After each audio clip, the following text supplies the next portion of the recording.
अब पहली जो शर्त है उस पर बात करते हैं और फिर इंशाअल्लाह जब तक हम आखिर तक पहुंचेंगे तो ये है क्लियर हो चुका होगा। सबसे पहली शर्त क्या है? जिना करने वाला, शादीशुदा लोग जो जिना करते हैं। और ये जो शर्त है ये सिर्फ खासकर शादीशुदा लोगों पर एप्लीकेबल नहीं होती है। इसकी जो हकीकत है वो अभी मैं थोड़ी देर में बयान करूंगा। कुरान करीम में अल्लाह सुब्हानहू व तआला फरमाता है वला तक़रबुज़ ज़िना, और जिना के पास भी मत जाओ। ये बेशक बुरी बात है और बुरा रास्ता है। अब गौर करने की बात यह है कि अल्लाह सुब्हानहू व तआला ने ये नहीं कहा कुरान में कि जिना मत करो, बल्कि ये फरमाया कि जिना के पास भी मत जाओ। इस्लाम उस वक्त नहीं रोकता जब इंसान गुनाह करने वाला हो। मसल म इंसान अल्लाह सुब्हानहू व तआला इस्लाम तब रोकता है जब इंसान गुनाह के रास्ते पर चलकर, किसी रास्ते पर चलकर गुनाह तक पहुंचे, वो उस रास्ते को ही बंद कर देता है। ये है असल हिकमत इस कानून की। जिना एक जाहिद है, एक बदअमली है और इस तक एक दिन में तो पहुंचा नहीं जाता। तो कई सारे स्टेप्स इंसान लेता है इस तक पहुंचने के लिए, और वो सारे स्टेप्स इस्लाम ने पहले ही बंद कर रखे हैं। वो क्या स्टेप्स है? इसे प्रिवेंटिव मेजर कहते हैं। उन तमाम रास्तों को बंद कर देना जो गुनाह तक जाता है, इस्लाम का ये प्रिवेंटिव निज़ाम है। एक कहावत आपने सुनी होगी, एक फ्रेज़ आपने सुना होगा, prevention is always better than cure. अगर आप इस पर ध्यान दें, जो क्योर की हम बात कर रहे हैं, क्योर की ज़रूरत तब पड़ती है जब बीमारी पैदा होती है, जब बीमारी लग जाती है, तब आपको क्योर की ज़रूरत पड़ती है। लेकिन अगर प्रिवेंशन की हम बात करें तो प्रिवेंशन, अगर एक इंसान अपने आप को प्रिवेंटिव मेजर्स लेता है अपने आप के लिए, तो वो बीमारी नहीं लग सकती उसको। मसलन कोविड में आपको जो वैक्सीन थी, वो वैक्सीन की ज़रूरत आपको तब पड़ी, असल सेंस में पड़ती है, जब आपको कोविड हो चुका हो। लेकिन अगर आपने प्रिवेंटिव तौर पर ही कोविड की वैक्सीनेशन ले ली हो, तो आपको कोविड की बीमारी नहीं लगेगी। That is preventive measure. Islam prevention का नाम है। अब ज़िना के पास ले जाने वाली चीज़ कौन-सी है और इस्लाम क्यों रोकता है? सबसे पहली चीज़ ये है कि ज़िना एक दिन में नहीं होता, ये धीरे-धीरे होता है। ये शुरुआत छोटी होती है, फिर वो छोटे से एक चीज़ से फिर बढ़कर वो उस वक़्त तक बढ़ जाती है जब इंसान ज़िना कर बैठता है। कौन से रास्ते हैं ज़िना के? सबसे पहला, तन्हा होना। एक गैर महरम औरत या मर्द एक साथ एक कमरे में, एक गाड़ी में, एक ऑफ़िस में अकेले नहीं रह सकते। इस्लाम ने इस पर मना लगा दिया है। ये मना है बिल्कुल भी। अब क्योंकि ये मना है तो ज़ाहिर है कि ये पॉसिबल नहीं होना चाहिए, ये होना ही नहीं चाहिए। इसका सबब ये है कि अगर कोई गैर महरम औरत या मर्द एक साथ होते हैं तो उनके दिल में खलवत होती है। वो धीरे-धीरे फिर ऑकवर्डनेस होती है। वो ऑकवर्डनेस को ख़त्म करने के लिए फिर बात बढ़ती है, फिर बातें होती है, बात से आगे फिर बात बढ़ती है, अटैचमेंट होता है और फिर चलती रहती है चीज़ें।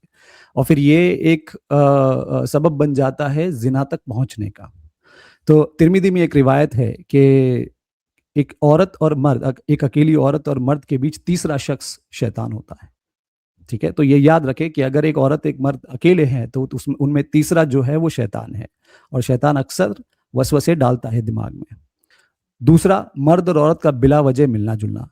आम महफ़िलों में बात कर लीजिए या फिर मिक्स गैदरिंग में बात कर लीजिए, पार्टीज़ में, हर जगह ये अब आम हो चुका है। मिक्स गैदरिंग्स आम हो चुकी है, जहाँ हिजाब नहीं है, कोई हुदूद नहीं है, किसी तरह की रुकावट नहीं है। तो ये एक माहौल बनता है जहाँ पर ज़िना पनपता है। ज़िना की जो बुनियाद है, वो बुनियाद पनपती है। वो बुनियाद क्या है?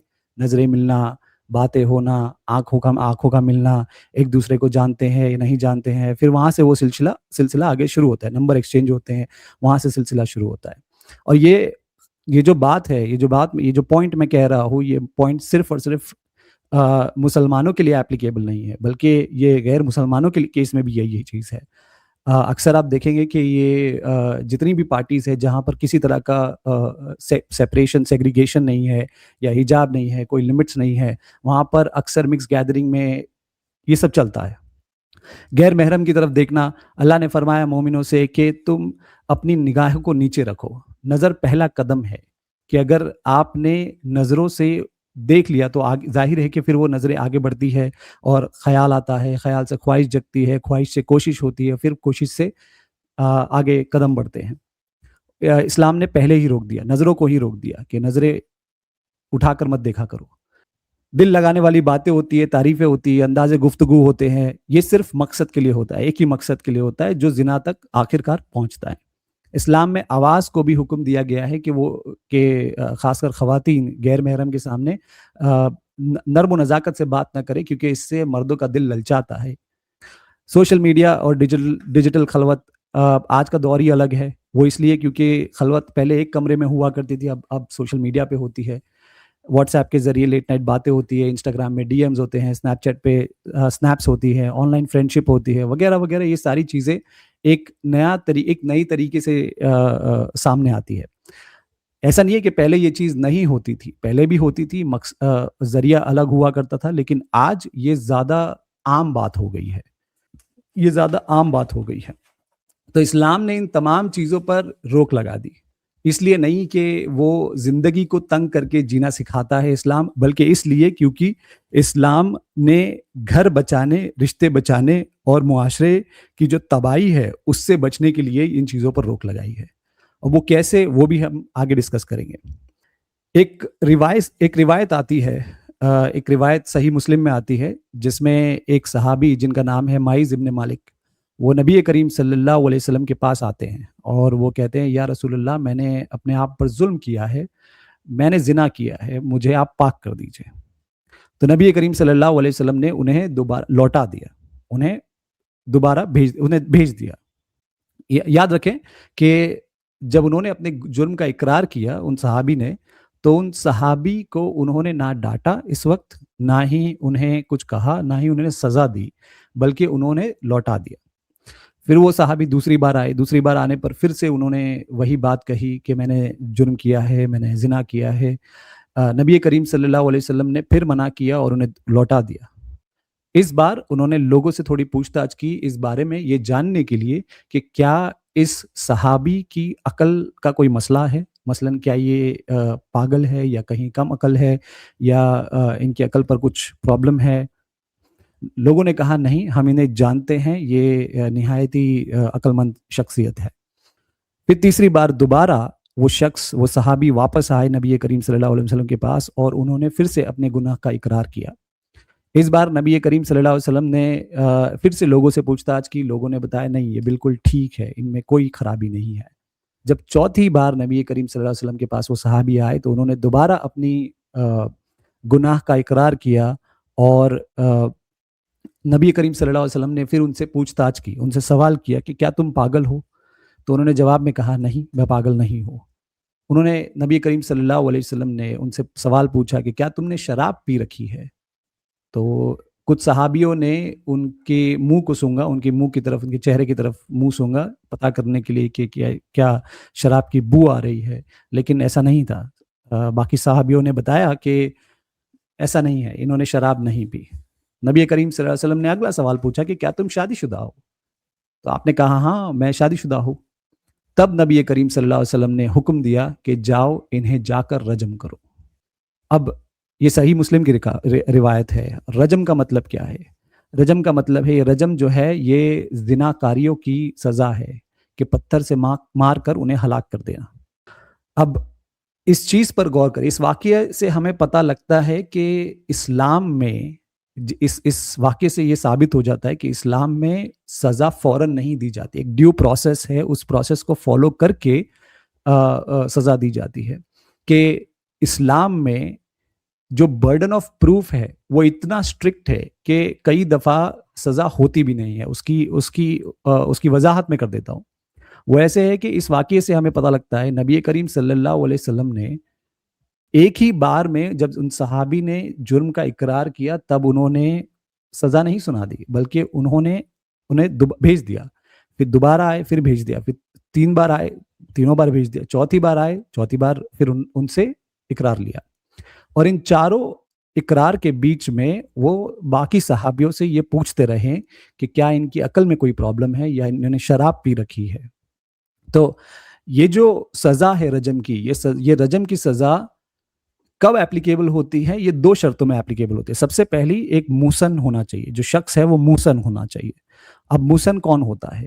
मूसन वो शख्स होता है जो सबसे पहला जो बालिग हो, यानी कि जो बच्चा ना हो, जो उम्र का तकाजा उसका हो चुका हो, शादीशुदा हो, अक्लमंद हो यानी पागल ना हो, और उसने किसी भी तरह की शराब ना पी रखी हो, और सबसे अहम बात कि जो क्राइम है यहाँ पर, जो जुर्म है वो साबित होना चाहिए। अब जुर्म साबित करने के लिए 2 क्राइटेरियाज़ है। पहला क्राइटेरिया ये है, जो बर्डन ऑफ प्रूफ की मैं बात कर रहा हूँ, पहला क्राइटेरिया ये है कि 4 विटनेस होने चाहिए। ज़िना के जुर्म को साबित करने के लिए 4 विटनेस गवाही देने चाहिए कि हाँ, इस शख्स को हमने देखा, इसने ज़िना किया। अब आप खुद सोच सकते हैं कि ये ऐसा जुर्म है जहाँ पर विटनेस की लगभग गुंजाइश ही नहीं है, ठीक है? अगर ये नहीं हो सका, 4 विटनेस नहीं ला सके, तो सेल्फ कन्फेशन होता है, जो इस वाक़ये के ज़रिए हमें पता लगता है। वो सेल्फ कन्फेशन कैसा है?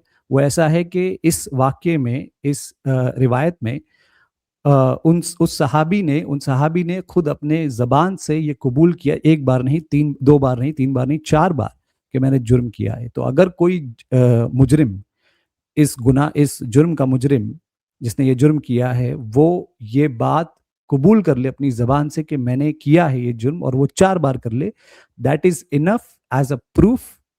ऑफ कोर्स बाकी जो क्राइटेरियाज़ है वो भी फुलफिल करके तब उसे सज़ा दिलाई जा सकती है, तब उसे सज़ा दी जा सकती है।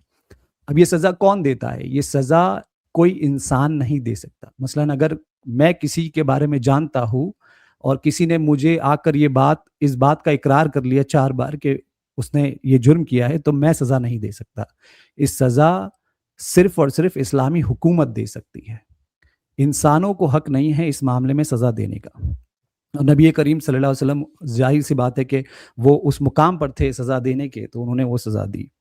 और ये सिर्फ़ मर्दों के केस में नहीं है, ये औरतों के केस में भी है। ये सेम कानून औरतों के केस में भी है कि अल्लाह सुब्हानहू व तआला कुरान में फरमाता है, और लोग जो पाक औरतों पर इल्ज़ाम लगाए, उन्हें भी चाहिए कि वो 4 गवाह पेश करें, और वो अगर ना ला पाए वो 4 गवाह, तो उन्हें 80 कोड़े लगाए जाएँ। यानी कि जो लोग तोहमत लगाते हैं किसी औरत का ज़ानी होने पर, किसी औरत के कैरेक्टर पर तोहमत लगाते हैं, तो उन्हें चाहिए कि वो 4 विटनेस लेकर आएँ। और अगर वो ना दे सके विटनेस, 4 विटनेस, तो उन्हें 80 कोड़े लगाए जाए और ज़िंदगी भर उनसे कभी भी किसी भी तरह की गवाही कबूल ना करें। तो ये असल निज़ाम है इस शर्त के लिए, ये असल क्राइटेरिया है सज़ा का। अब एक बात तो ये साबित हो गई कि इस्लाम सज़ा देना नहीं चाहता, तभी इतना ये जो बर्डन ऑफ प्रूफ है, ये जो पूरा ड्यू प्रोसेस है, ये इतना स्ट्रिक्ट है, और सिर्फ़ इस शर्त के लिए नहीं, आगे जो 2 शर्तें मैं जिन पर बात करूँगा, वो भी उतनी ही स्ट्रिक्ट है। अब यहाँ पर हम देखते हैं कि आज के हालात क्या है, जो सेक्युलर और लिबरल निज़ाम है, उस पर क्या चलता है। हम आस-पास देखते हैं, हम क्या देखते हैं कि ऑफ़िस में मर्द और औरत घंटे एक साथ बैठे हैं, एक साथ काम करते हैं, बातें होती है, और पहले काम की बात होती है, फिर हँसना होता है, फिर पर्सनल बातें शुरू होती है, और धीरे-धीरे बातें मोबाइल तक जाती है, मोबाइल से आगे बढ़ती है, और फिर ये एक एक धीरे-धीरे ये चीज़ एक एक्स्ट्रा मैरिटल अफ़ेयर में कन्वर्ट हो जाता है, और ये कोई ढकी-छुपी बात नहीं है। इंडिया में जितनी भी मेट्रो सिटीज़ है, वो मेट्रो सिटीज़ असल में एक तरीके से एक्स्ट्रा मैरिटल डेटिंग अफेयर्स, ये जितने भी चीज़ें हैं, इनका एक कैपिटल बन चुका है। सबसे ज़्यादा जो लोग हैं वो इन्हीं बड़े शहरों में पाए जाते हैं, जो अपनी शादी से बाहर रिश्ते कायम करते हैं। एक एक्स्ट्रा मैरिटल डेटिंग वेबसाइट के सर्वे के मुताबिक 55% शादीशुदा हिंदुस्तानियों ने कभी भी अपनी बीवी के साथ बेवफ़ाई की है, या फिर अगर आप हस्बैंड की बात कर रहे हैं तो वाइफ, और वाइफ की बात करें तो हस्बैंड, दोनों। और ये सिर्फ बड़े शहरों की बात नहीं है। रिवायतों के लिए मशहूर एक छोटा शहर, टियर 2 सिटी जिसे कांचीपुरम कहते हैं, उस कांचीपुरम, और इसी जो एक्स्ट्रा मैरिटल डेटिंग वेबसाइट की मैं बात कर रहा हूँ, जिसने ये सर्वे किया है, उसी सर्वे में जून 2025 का सर्वे है, उसी सर्वे में कांचीपुरम एक नंबर 1 सिटी पाया गया है, एक नंबर 1 टाउन या सिटी पाया गया है इस मामले में, ठीक है? तो ये निज़ाम है, ये जो करंट सिचुएशन है, ये आँखों देखा हाल है जो हम देखते हैं। अब इस्लाम ने तो 1400 साल पहले इस पर रोक लगा दी कि ज़िना के पास मत जाओ, और ये सब वही है, पास जाने की बात ही है। और आज इंडिया का असली जो नतीजा है, जो जिस निज़ाम का जो नतीजा है, वो हम अपनी आँखों से देख रहे हैं। ज़िना सिर्फ़ एक रिश्ता नहीं तोड़ता, बल्कि बल्कि खानदान की जो बुनियाद होती है वो हिला देता है। बाप की पहचान खत्म हो जाती है, विरासत में पेचीदगी आ जाती है क्योंकि हमें पता नहीं लगता है कि फिर कौन किसका है। और ये आज की बात नहीं है, ये फिलोसॉफिकली और ये अगर आप हिस्ट्री में भी देखेंगे तो फैमिली सिस्टम जो है वो एक बुनियाद रहा है किसी भी सिविलाइजेशन का। अगर सिविलाइजेशन की जो असल बुनियाद है वो फैमिली सिस्टम है, वो अगर हिल जाए या वो बर्बाद हो जाए, वो टूट जाए, तो सिविलाइजेशन कोलैप्स हो जाती है। इसका नतीजा अभी हम देख रहे हैं कि किस तरह सिविलाइजेशंस में अलग-अलग कंट्रीज़ में जो बर्थ रेट है वो गिरता चला जा रहा है। उसकी एक वजह है, मैं ये नहीं कहूँगा कि यही एक वजह है, उसकी एक वजह ये भी है। वैसे बहुत सारी वजह है। तो इंडिया में अदालतें आज तलाक कर देती है, खर्च डिसाइड कर देती है, बच्चों की ज़िम्मेदारी का फैसला कर लेती है, लेकिन ये सब जो बर्बाद हो चुका है, उस पर कुछ रोक नहीं लगता, है ना? वो there is no damage control. कानून तबाही के बाद ही आता है और मैंने अपनी पिछली वीडियो में भी किसी वीडियो में कहा था कि कानून जब बनता है, तो वो क्राइम होने के बाद ही बनता है। यानी क्राइम जब स्टैब्लिश हो जाए कि कोई चीज़ ये चीज़ एक गलत चीज़ है सोसाइटी के लिए, तो उसके लिए क्राइम बनाया जाता है। तो उसके लिए लॉ बनाया जाता है। पहले नहीं होता है, लेकिन इस्लाम जैसे मैंने बताया पहले वो एक प्रिवेंटिव मेजर देता है, ठीक है? 2018 में ऐसा नहीं है कि इंडिया में कभी इस चीज़ को गलत नहीं माना गया, बिल्कुल माना गया है। इंडिया में अडल्टरी का कानून हुआ करता था, लेकिन 2018 में उसे डिक्रिमिनलाइज़ कर दिया गया। यानी कि वो अब लोगों की पर्सनल चॉइस बन गई है वो और इस बात का खूब लिबरल्स ने इस बात को सेलिब्रेट किया। फिर 2023 में जब आईपीसी चेंज होकर बीएनएस बना तो बीएनएस के ज़रिए पार्लियामेंट में इसको हमेशा के लिए दफ़न कर दिया। अब दफ़न करने का मतलब ये है कि इसके प्रोविज़न ही हटा दिए। ऐसा कभी नहीं हो आप नहीं देखेंगे इसके प्रोविज़न हटने के बाद में आप ये नहीं देखेंगे कि इसको दोबारा से इस लॉ को या इस कानून को ज़िंदा किया जाए, नहीं होगा ये। लेकिन आज हर इंडिया में ऑलमोस्ट जो मेट्रो सिटीज़ है, जहाँ पर भी हम डिवोर्स केसेस देखते हैं और मेट्रो सिटीज़ में अक्सर ज़्यादा डिवोर्स के केसेस देखे जाते हैं और उनमें से एक सबसे बड़ी वजह इन्फिडेलिटी होती है। तो वो देखते रहे हम, that is completely visible, no doubt.